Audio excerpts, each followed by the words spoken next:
Okay. Um, yeah. So we're really coming up on the end here. Um, this is kind of so it's chapter 45. Um, this is kind of the end climax, like the climax of the Joseph story. Um, and after the chapters after this are basically we get like a fallout chapter, um, and then we get a couple chapters of like fallout and like exposition of what happens at the end. We have an interesting blessing chapter. We have a big long song and prayer thing by Jacob. There's a genealogy, and then we have the final chapter. So this is the final. yeah. The final chapter. So last week we left off. Judah had just given this long kind of like impassioned talk about how they can't just sacrifice Benjamin, and that he promised their father that he would give his life in exchange for Benjamin, and that was kind of the last straw for Joseph. And so we pick up there. Chapter 45. Then Joseph could not control himself before all those who stood by him. He cried, "Make everyone go out from me." So no one stayed with him when Joseph made himself known to his brothers. And he wept aloud, so that the Egyptians heard it, and the household of Pharaoh heard it. And Joseph said to his brothers, "I am Joseph. Is my father still alive?" But his brothers could not answer him, for they were dismayed at his presence. So one of the things that I thought was interesting here was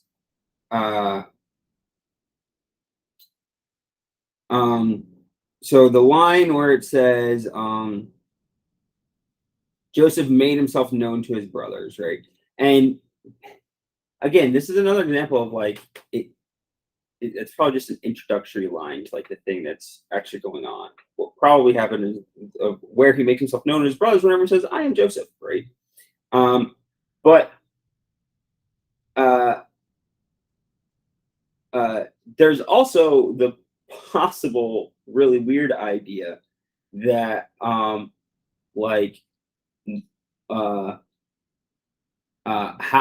did he like display to them that like he is them, and also why did he send the Egyptians out?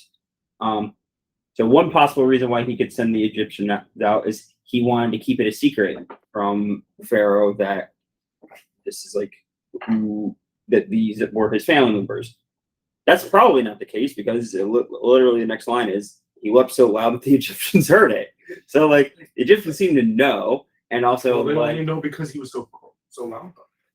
It's not like he was ruined his plan. It's not like he was like, "I need to cry so that they hear me." They got theirs.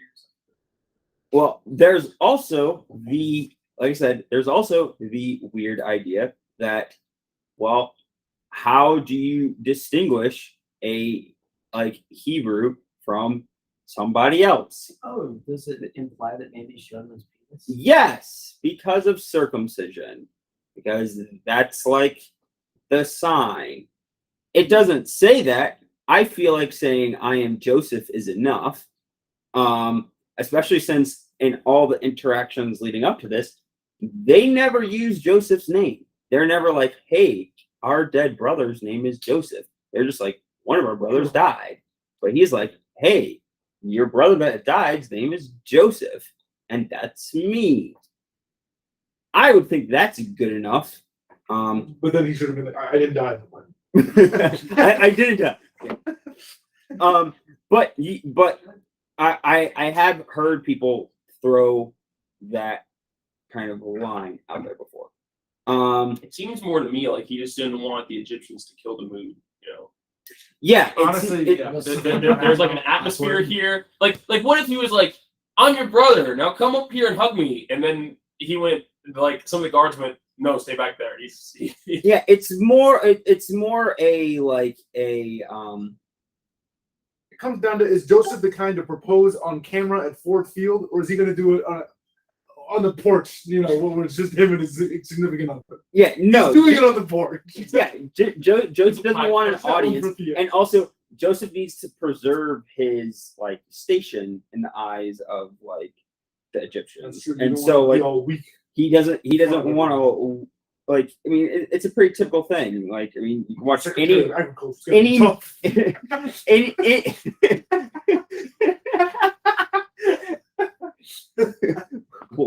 Why is the Secretary of Agriculture hiring 87,000 new members? And why is in the job description must be willing to take life? Whoa! Must be willing to cut off part of your penis. Whoa! But anyways, yeah, it's probably just like a preservation of status thing. Okay, let's keep going. One weird So thing Joseph said, before we go on. Yeah. He asks, "Is my father still alive?" Yes. They've literally Right. said this entire time we don't want him to die, Yeah. which will happen if we bring him back. So why would he ask that? Right. I mean, it seems to be because like that's the other thing that's like really affecting him there. I mean, my first guess would be, and I didn't like look at this, but it might also just be like a different like a slightly different connotation of like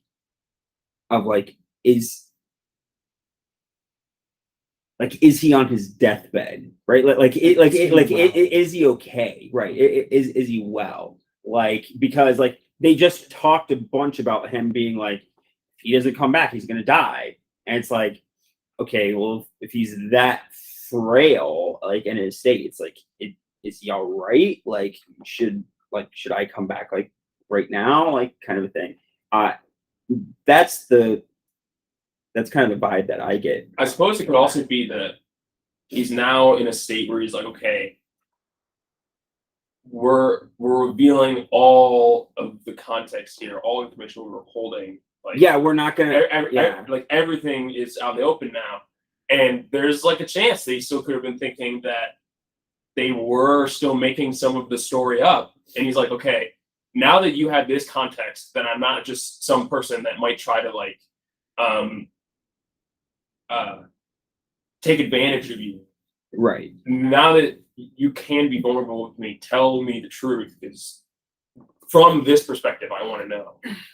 The alive on the Step Bible, it does say, first it says living alive, then it says next translation is green, then next is flowing, fresh, then lively, active, and reviving of the springtime. I just want to do a quick Google Translate. So obviously it meant, is my father green?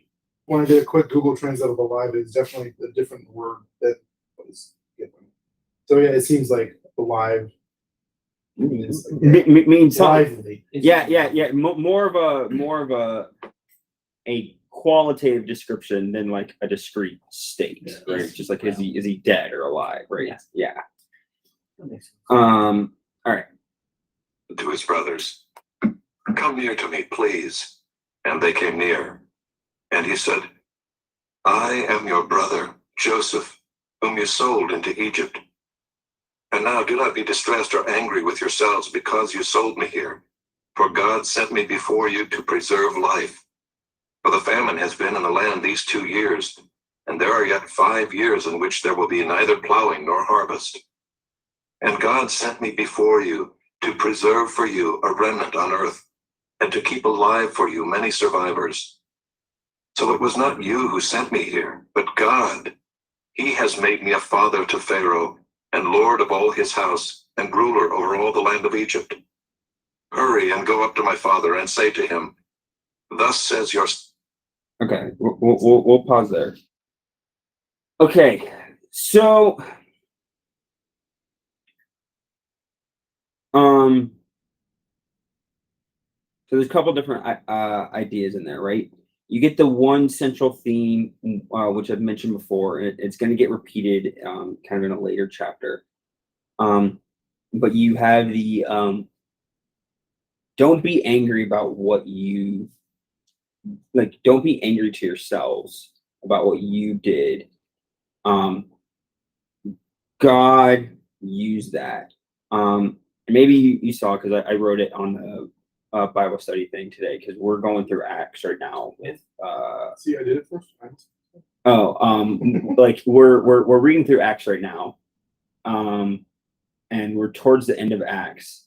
And the passage that we've been reading the past couple of days is where Paul did his one missionary journey, and then he returned to Jerusalem, and the Jews that were in Asia Minor wanted to kill Paul for the things that he was teaching about Jesus. And so he sent back to the Jews in Jerusalem, hey, when Paul gets there, have him arrested and like take him out. And so they start like this big uproar and everything, and he ends up getting put in prison. And after he's in prison, the Roman that's in charge doesn't really know what to do with him because he's not really doing the things that he said, and the people that actually have a problem with him aren't actually there. They're back in Asia Minor, and so he doesn't really know what to do with him. But also, he thinks that that Paul is like the leader of like this like small sect, and so he thinks that he can like kind of extort him for money. And so he kind of keeps going up to Paul, being like, "Hey, you know, some money, like I'll like let you out." Paul's just like, "Nah." And so he stays in prison for like 2 years, and then afterwards, a new guy takes over, and the new guy's like, "What am I supposed to do with you?" And he's like, "I could send you back to Jerusalem, and you could be tried." And he goes, "No, send me to Caesar, send me to Rome, and try me there." And Paul had been all along wanting to go to Rome, but he hadn't been able to get there. And it's interesting to me to think about that Paul's fellow Jews, who are essentially his brother, who are like his extended brothers, are the reason why he's in jail. It's the reason why he's locked up. But it's also is the reason why he's going to end up going to the place where he needs to go so that he can spread the word about Christ. And the thing is that once Christ takes a hold of Rome and of the Roman Empire, that's actually going to be the thing that upends the Roman Empire and makes the Roman Empire are like not in control of everything anymore and not oppressing the Jews. Now, that being said, there's a big caveat there because the Romans in 70 AD are going to take out the temple, right? But you have this same sort of pattern that's going on with the Joseph story of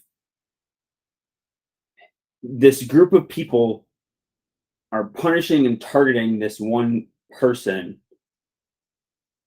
but the very fact that they are targeting them and trying to oppress them, that's actually the method that God is going to end up using to deliver them and deliver everybody, right? And like it just kind of hit me to see those parallels in those two stories today, because I don't know if I've ever really made that connection. The other thing that I want to point out in this one is you have this line of, "And God sent me before you to preserve for you a remnant on earth, and to keep alive for you many survivors. So a lot of the commentaries, especially a lot of the critical commentaries, think that that's a weird line. And if you think about it, it is kind of a weird line for Joseph to suddenly say, God did this to preserve a remnant. Because in the context of the story, he's actually not preserving a remnant. He's preserving the whole family, right? Like the whole family comes down. He's not preserving a remnant of the family. He's preserving all of it. Why is he using it there?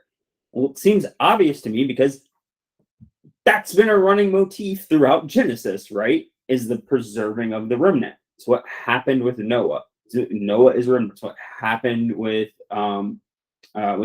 Like Abraham is a remnant of humanity. And so in that same line, what Joseph's doing here is he's preserving the remnant, which is the whole family of Israel, right? And in that same way, the remnant that is going to be preserved, it's a growing thing. It's going to eventually become like the body of Christ, right? And that is like the remnant that is preserved of the whole earth at like the end of days, and right. There's also a bit about he has made me a father to Pharaoh. I guess that is just like a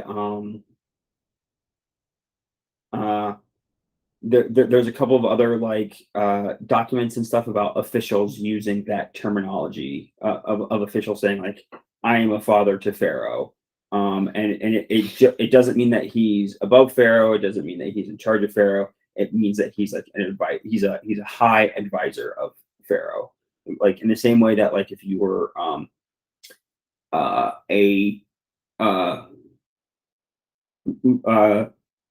like if your dad was super old and you took over, right? Like your dad might still be like an advisor to you or something like that.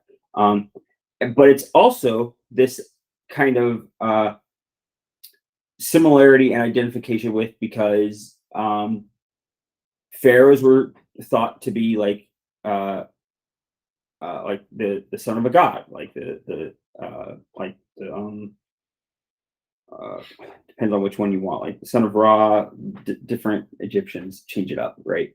But in that same way, it is correlating the idea of an advisor to the pharaoh having like supernatural kind of godlike powers. And we talked about that in earlier chapters whenever you talk about divinity and all of that kind of stuff. You have those connections there. Son Joseph, God has made me Lord of all Egypt. Come down to me, do not tarry.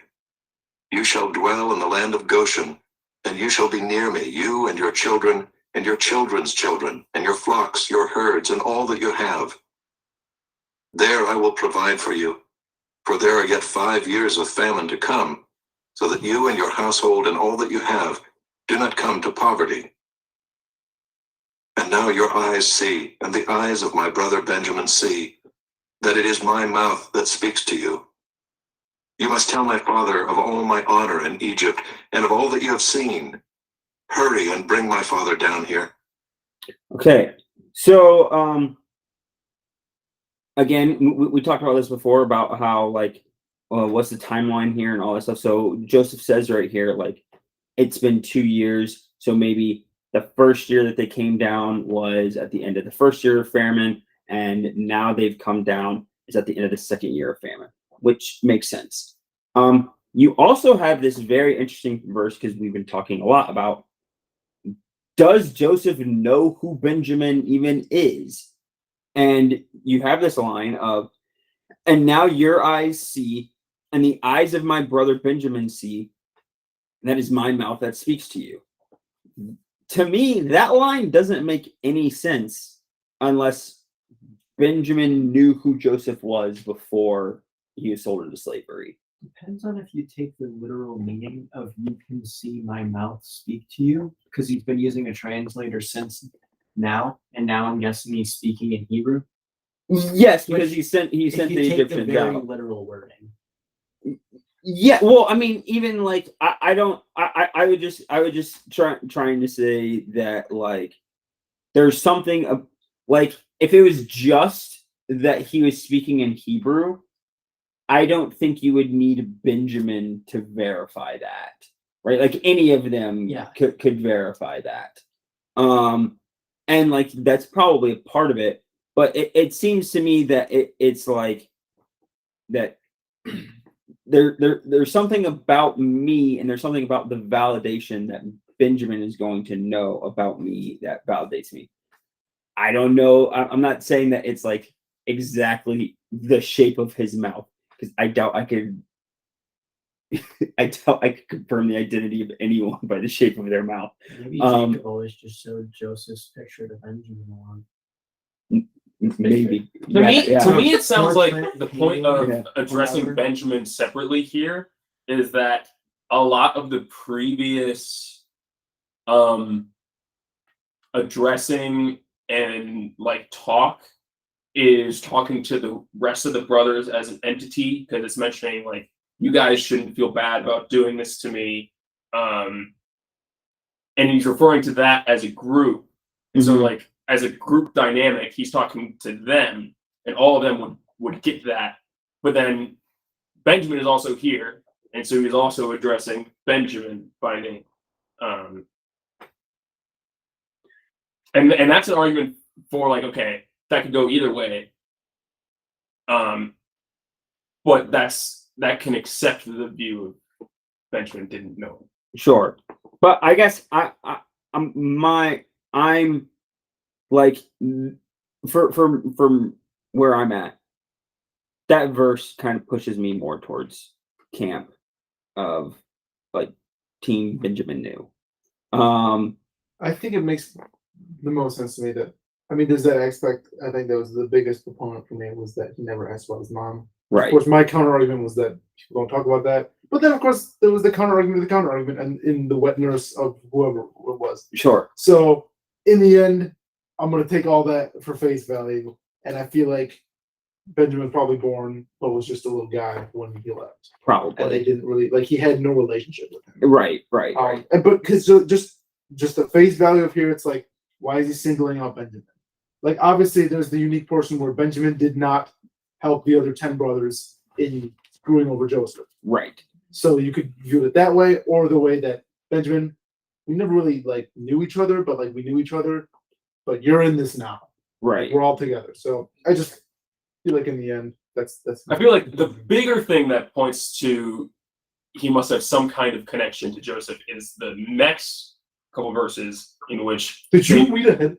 they both weep, Yes. which you would have to then like make a different argument for why if Benjamin didn't know Joseph before, why is he weeping now? Maybe he's just a crybaby. Maybe he's a crybaby. Well, it's the element Maybe, of, maybe it's the he's my relief only of real brother. maybe it's part of the relief That's of the I'm thing. not going to be killed and I thought I was about to be killed or something like Yeah. that, killed / jailed Could or be a whatever. lot of things. Yeah. Or he's getting wrapped up in like the emotion of the moment, whatever. I mean, if all you had were 10 half brothers and you knew that your only full brother died before you could really know him well, and then you find out he's alive, that would hit me pretty hard. Yeah, I think so. I think that's I think that's true because even like for like I think about like our like family because like we never knew like our uncle, but like we know about him because like my mom and like my grandparents Right. and like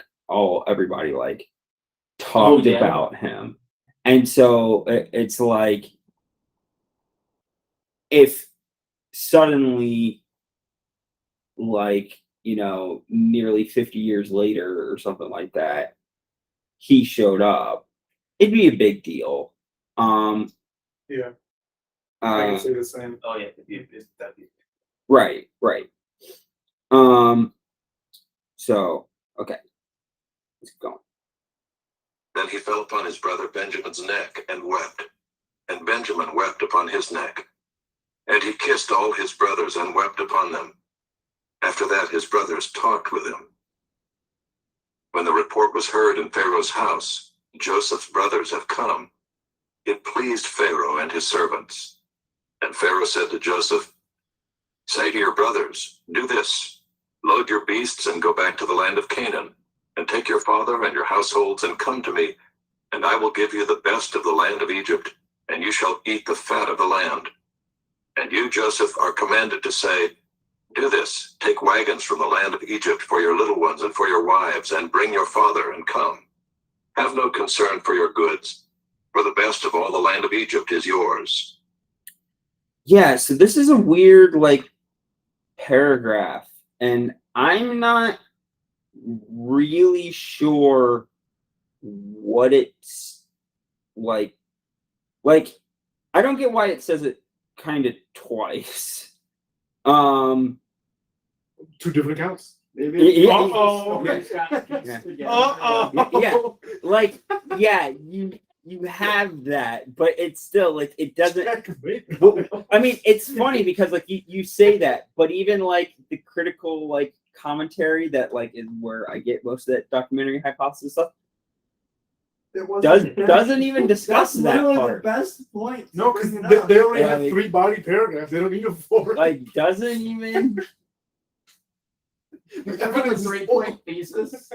Evidence is overwhelming. They don't need any 4.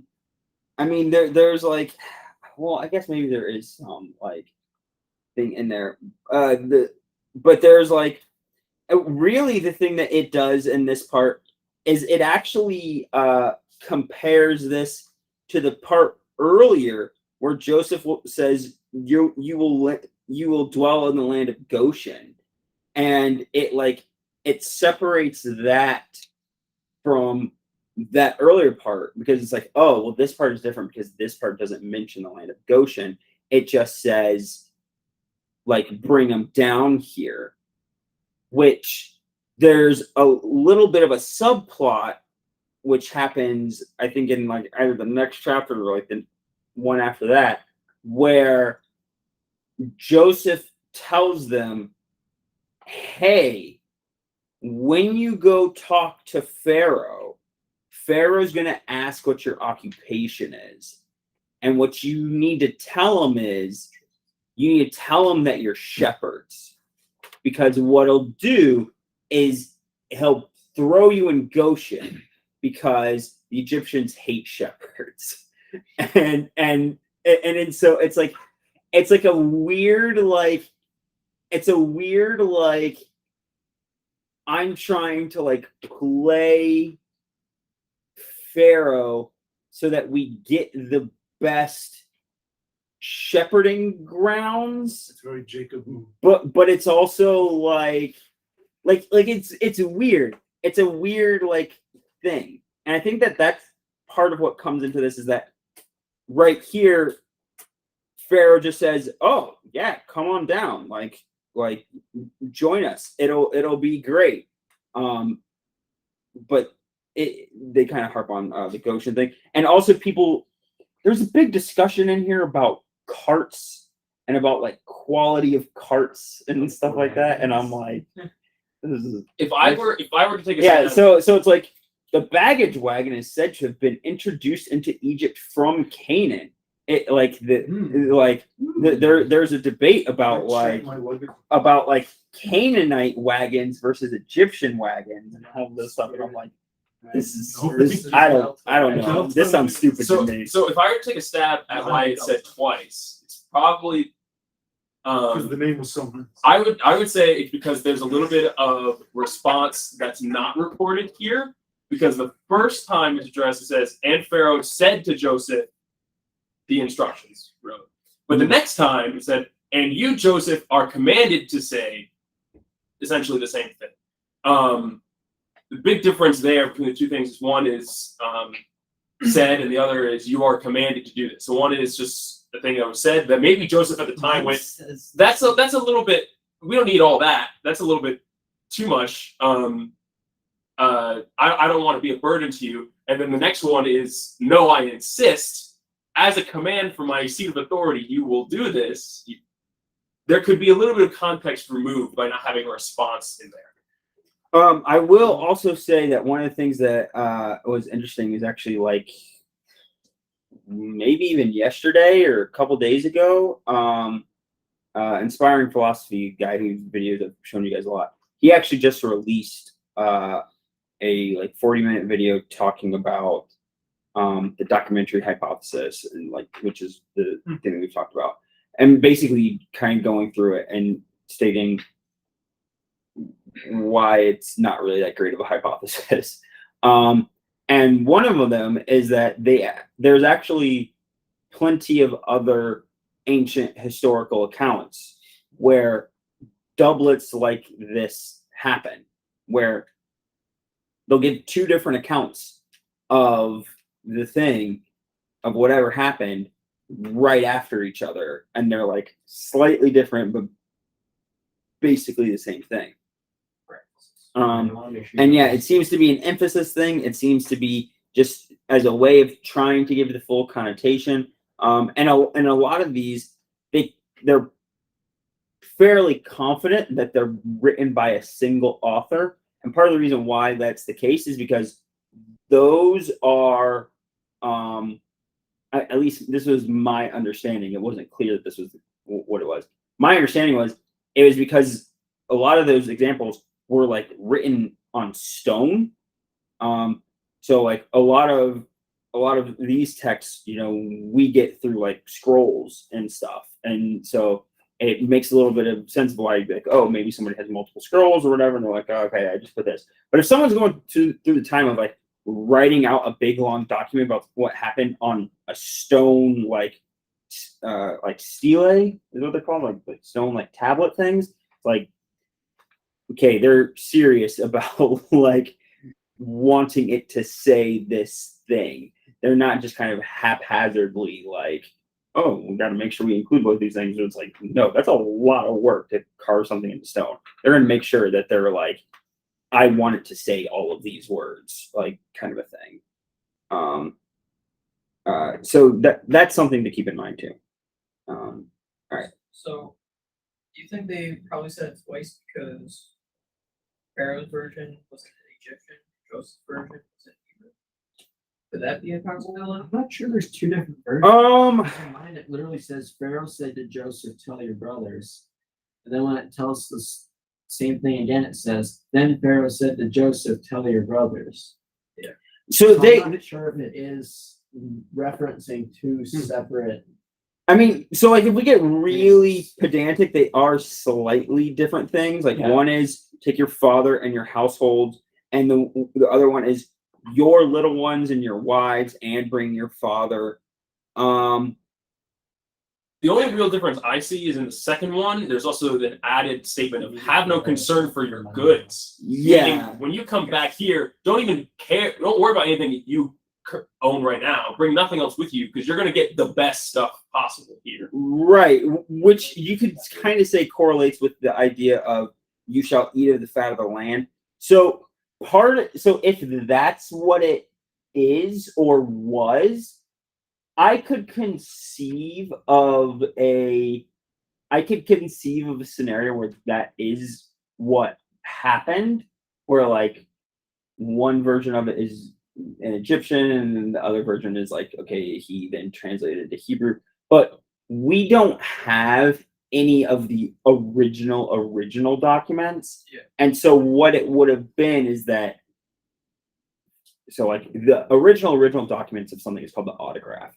So like from the autograph to what we have, it would have been that like some scribe went ahead and took the Egyptian part and just retranslated that part, because at that point in time, probably nobody in Canaan spoke Egyptian anymore. So they were just like, we can't read this, translate it, which is not that far-fetched of an idea in my mind.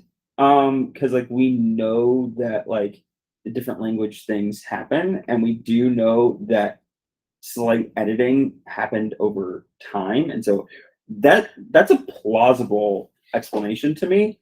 But also that still has the problem of, if it is a culturally normal thing for them to do to include doublets in things, where that's all and all these other examples are happening all in the same language.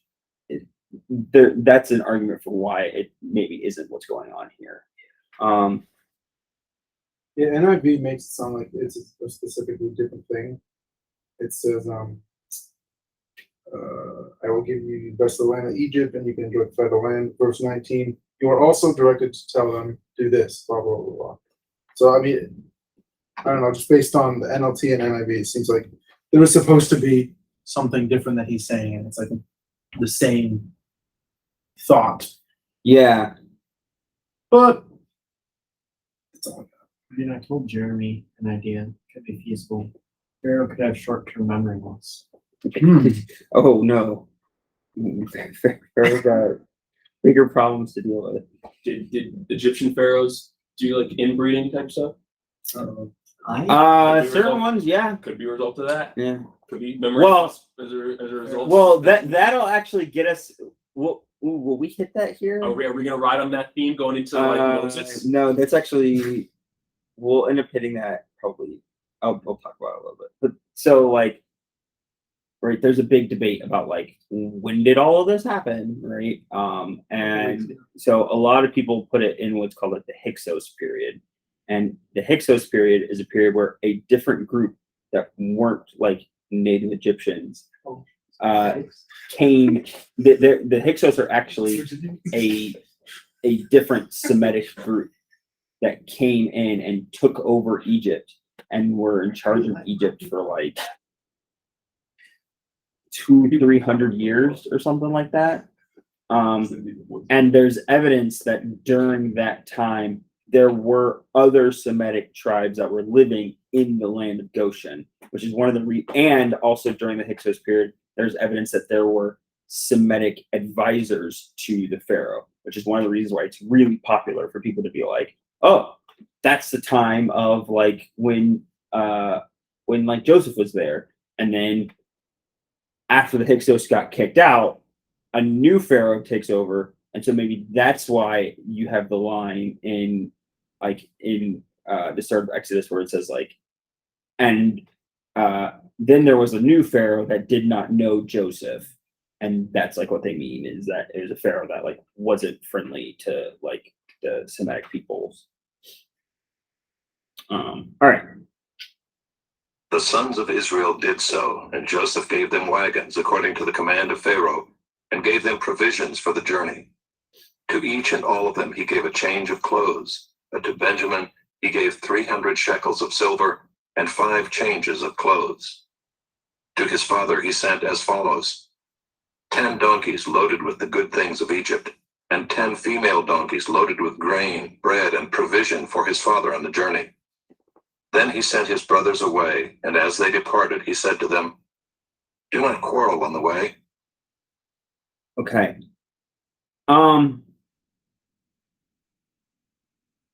So we see this repeated of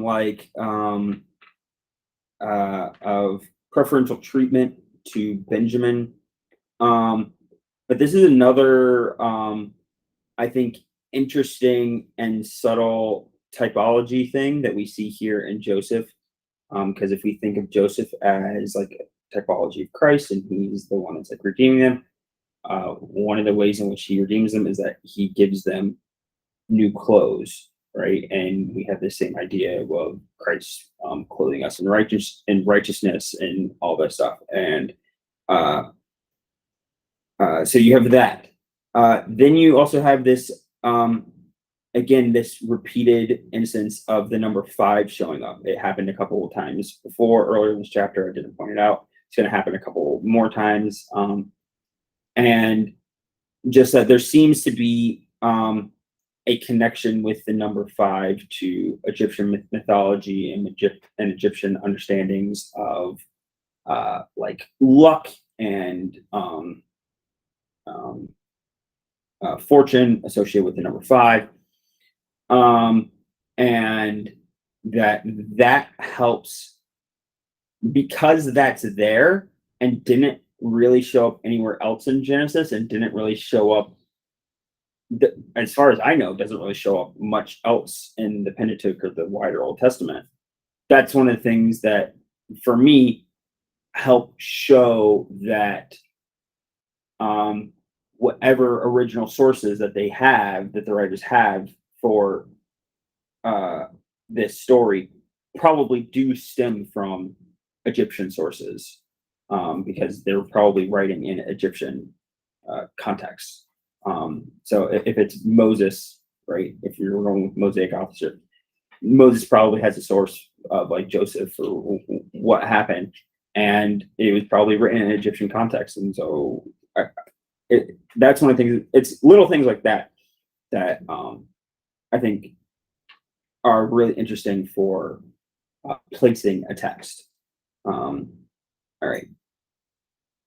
So they went up out of Egypt and came to the land of. Oh, stupid. I missed like a bunch of other things. Do not quarrel on your way or on the way. That's a really interesting phrase to me, especially because it's like not explained. You know how kids are on road trips. Joseph certainly knows how kids are on road trips. Well, sure. And so there's a lot of different ways that you could take this. One, do not quarrel on the way. He's worried about them falling back into kind of their backbiting nature and going after brothers. Might be worried about the preferential gift that he just gave to Benjamin, and he's worried about that causing problems. It could be, he could think it's something like that. It could also be that he already told them not to be mad at themselves. It could also be that don't quarrel with each other and be mad at each other and being like, oh, it was Reuben's idea it was Judah's idea to sell him. It was some right. It could be that he's worried about them being like, oh, now that we're no longer in front of Joseph, I can blame one of my other siblings about what happened in the past. It could be that. The other thing is, and I think that this makes more sense in regards to, if we think about what's about to happen here, Joseph is about to send them out for the third time, and kind of each time that Joseph has done this, he's been a little bit worried that they're like not going to come back, right? And one of the other like definitions, like you can look it up on like Step Bible for like quarrel, is to tremble or to get excited. And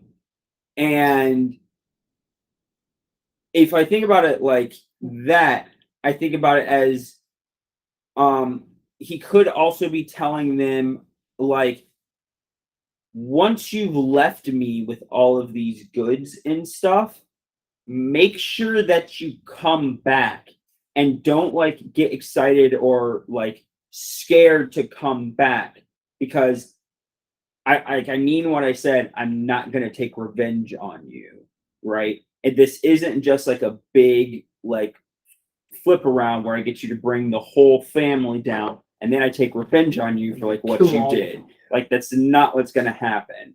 And I think that makes more sense than just telling them, hey, don't like bicker on your way. But it could be that.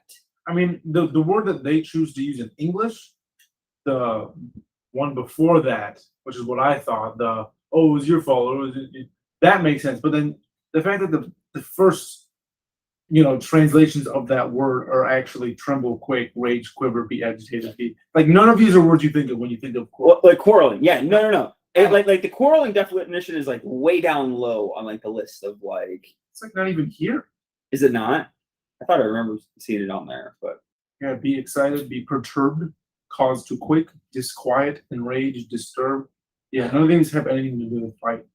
Yeah, and so it's keeping that in mind. The last, interpretation you gave makes no sense.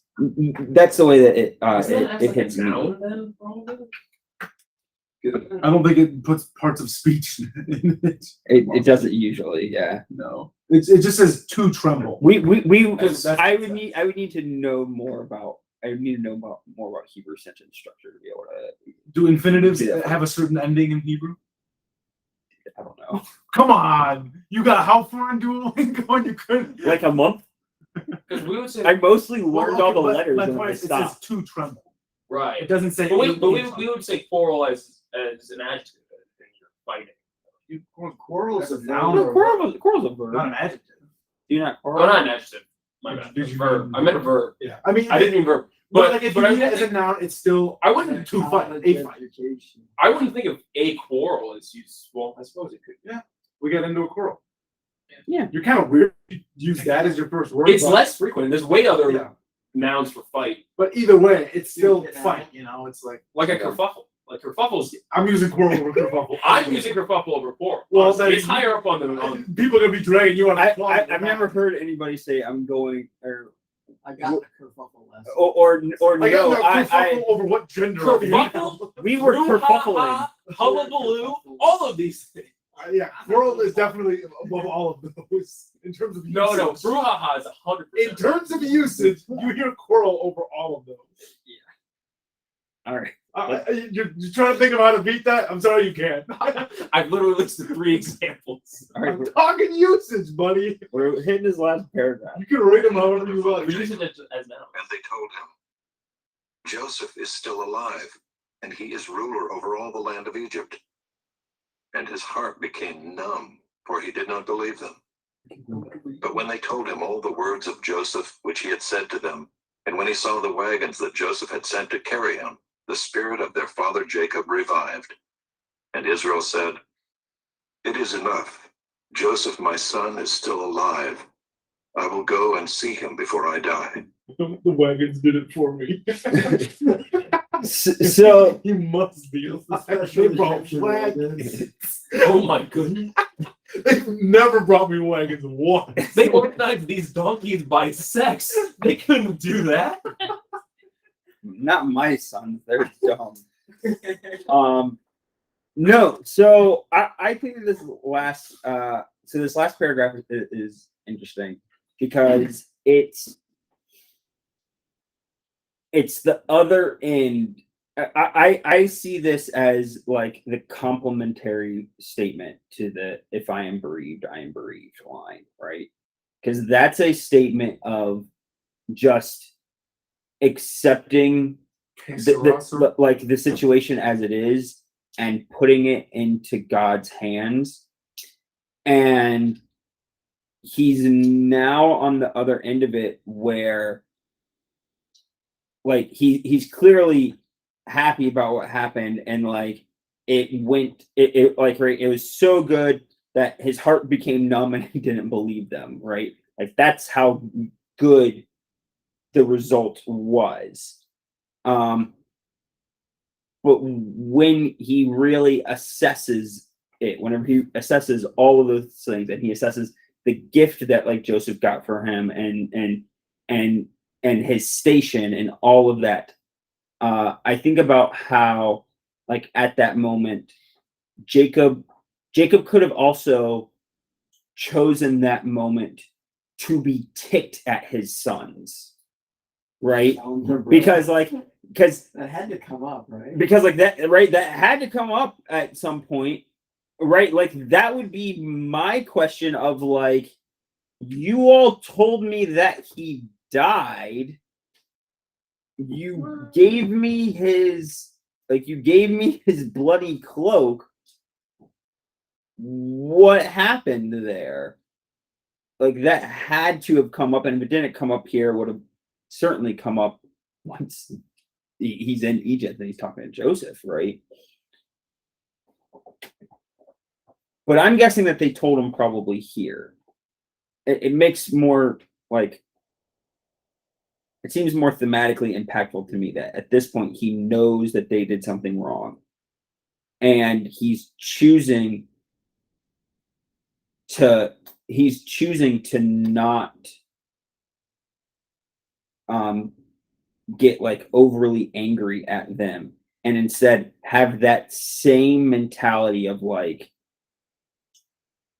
okay, things are going really good now, but whatever happens, like this is God's plan. We're going to go with what God's doing. And really, the thing that I'm happy about is that Joseph is still alive and I'm going to get to go see him. And that also connected with the idea of resurrection, right? Because I've been talking about that a lot, about how resurrection is like a coming thing. And right here, Joseph kind of resurrects for Jacob, which makes Jacob resurrect. Jacob is revived, right? He was kind of down in the pit, but he's come back up. He's going to finish this process and actually go and see Joseph. But I've been thinking a lot lately about. I read.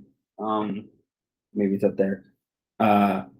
I'm getting more and more convinced, especially as we go through this Joseph story, that the overall, the overall theme of the Bible as a whole, and so this includes the Old Testament, New Testament, everything, because the Bible as a whole is the resurrection. And in John Walton's book, he makes the claim that the central theme of the Old Testament is presence. And that the thing that really matters is presence with God. And I liked that answer, and I still like that answer. And it ties it into what I always talk about, where I say the meaning of life is fellowship with God and with other people, and that only happens with presence. And right, and if you think about just like the garden, man had presence with God, and then presence is broken, and then we're in this real long thing to try and reestablish presence. And he's got a remnant, and he's coming up, and blah blah blah blah, and he's with a subsection, and he's trying to bless the whole world so that he can bring them all up, so that we can all be present. And then they go back into the land, and they establish the temple. Why? So that the presence of the Lord can be with them and dwell with them. And then that's taken away, and then it's reestablished with Christ, and he makes us all as individuals as the temple, so that we can have presence. Why does he do that? So that at the end we can all be brought up on the new shining city on a hill, right? And the new temple, New Jerusalem, and have presence forever. And that, in a way, that reestablishment of presence is a resurrection.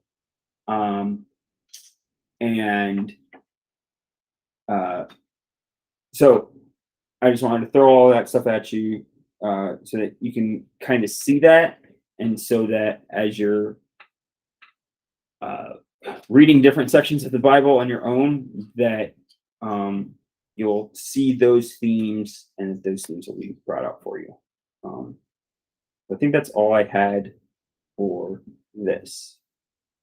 Comments, questions? The Mine other, will be shorter. What was his one word for the New Testament? He didn't have a book on the Old Testament. So This sucked him going on. he's an Old Testament theologian, so He doesn't believe in the resurrection? no, he does. I just haven't read his. I don't think he has any books on the New Testament, so I haven't read it. perhaps adding to the level of shock that Joseph, or that Jacob initially gets, is the statement, as the brothers say, Joseph is still alive and he is ruler over all the land of Egypt.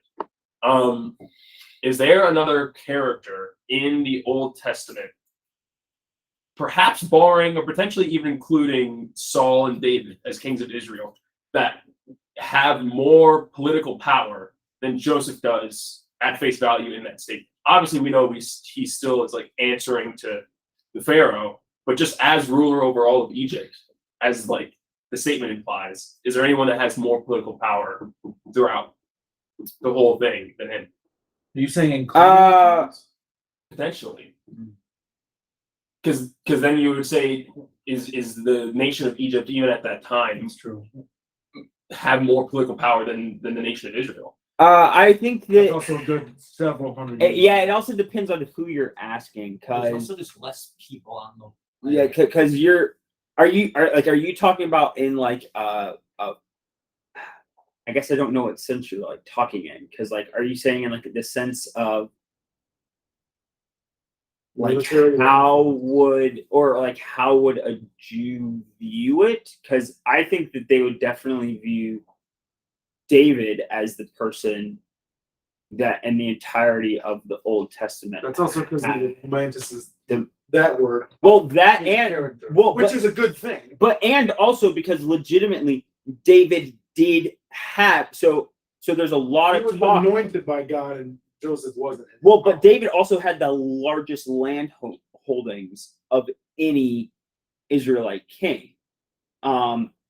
He's actually the closest, because there's a lot of debate about like what technically is the promised land, and it's in Deuteronomy that says that the promised land is supposed to go all the way from Egypt all the way up to the Euphrates River, which is more land area than modern Anyone state of Israel, More right? than anyone has. Right. Even David. But David actually did have about that gets much close, land. yeah. He gets close to. He's the one that's Yeah. closest to that I amount mean, of technically, land. Solomon inherits that in his first couple of years. He does, but Solomon loses. He bottles it, but Yeah, he still has he- it. yeah.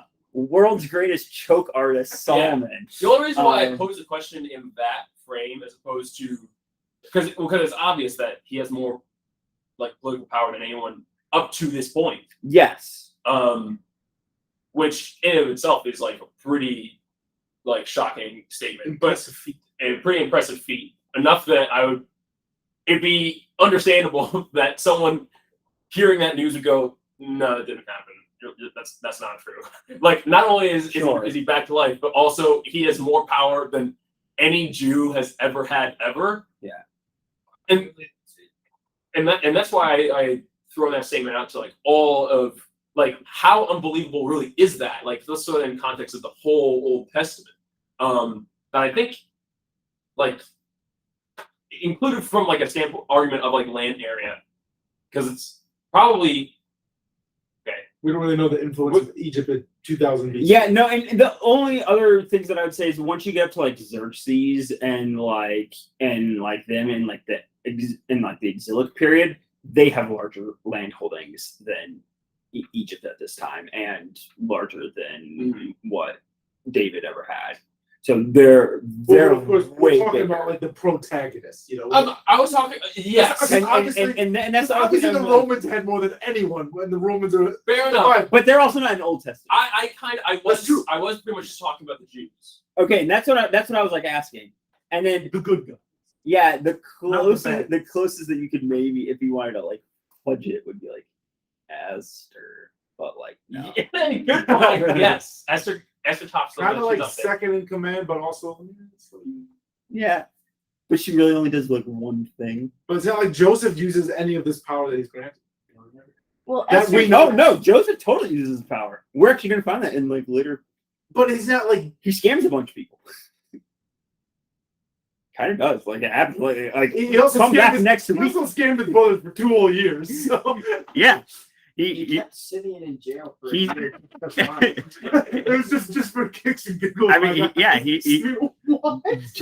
Joseph is literally going to take everybody's money, and then he's going to take all of their goods, and then he's going to take them and make them slaves. That's what happens in like the next chapter. Imagine Simeon for a whole year just being like, "Can I see my jailer?" And he's like, "No, you're gonna ruin the surprise. Sit down No, there." he said do not quarrel because Simeon's like, I'm not going back. I was in jail for that. I'm killing Dad. And your son's too, Reuben. Hey, I'm taking out your sons. I'm taking out Reuben's sons. I'm taking out Judah. I'm taking out Dad. They're all going. Joseph's extra reveal to Simeon just after Simeon's just like, so what was that? Like, Bro, not cool. What's the blessing that he gets in the end? He doesn't get much, does he? I can't remember. We'll see in 5 weeks. Simeon? Yeah. Are you talking about the map and stuff? Oh, I was like, talking just like the last chapter when he like I think it's like a generic one that all the other ones get. Israel's blessing. Yeah. I mean, so that sucked. That's it.